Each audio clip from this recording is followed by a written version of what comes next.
Matthew chapter number 15, verses number 7, 8, and 9.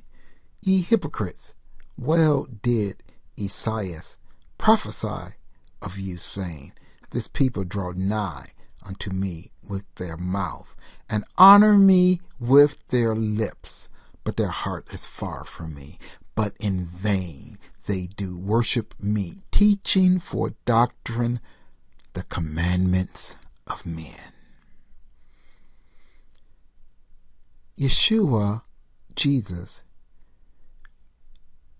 was very transparent. He literally told them what they really were. Hypocrites. Pretending to be something they really were not. Putting on a mask. Putting on a mask of caring about God so much until they were even watching his disciples. And because his disciples didn't do after the traditions of the elders, they were wrong, because they really cared about the things of God.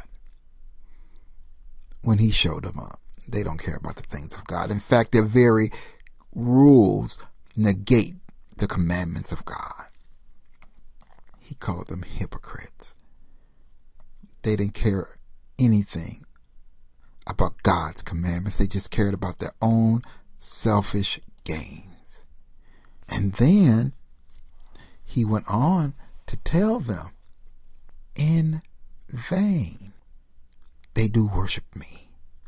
You see, this hypocrisy, God knows everything, and God knew their hypocrisy so well until he had the prophet Isaiah to put this in his holy word several hundred years even before it occurred, just to show us once again how God is in complete control of everything. Nothing sneaks up on him. Nothing catches him off guard. Nothing catches him asleep.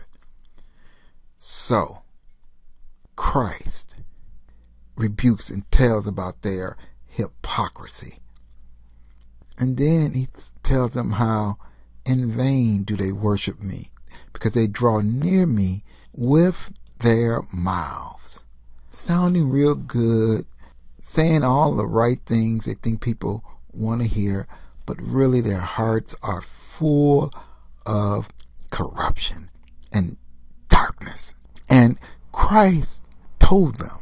He made it plain. Now let's look at what he said. But in vain they do worship me, teaching for doctrine the commandments of men. You see, there's nothing wrong with the commandments of God. It's the commandments of men that gets in the problem. There's nothing wrong with godly traditions, but there's a problem with man-made traditions when they counteract the things of God. You see, God gave us what to do, but nothing we do should overrule God, what he specifically told us to do. And that is the problem. You look at a tradition where Daniel prayed 3 times a day. That's a godly tradition. That's a wonderful thing.